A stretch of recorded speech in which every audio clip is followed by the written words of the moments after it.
Ayan guys, yan yung nangyari sa maliit kong budiga dahil sa gupit ng bagyong Guring. Ayan siya guys, wala na yung budiga kong maliit. Ayan, wala na, basang basa na yung laman. Ayan guys, nako naman,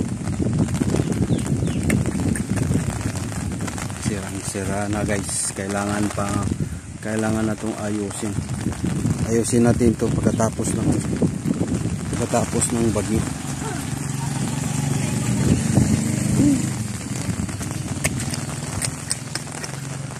Nako, grabe nangyari guys.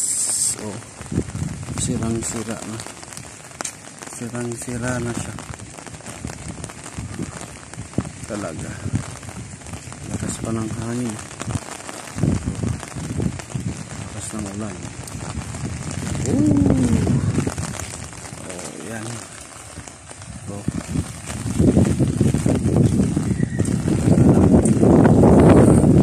Yung sa likod guys, nilagyan ko lang ng pabigat yung yero para hindi mailipad. Okay, yan po yung update ngayon sa bagyong Guring.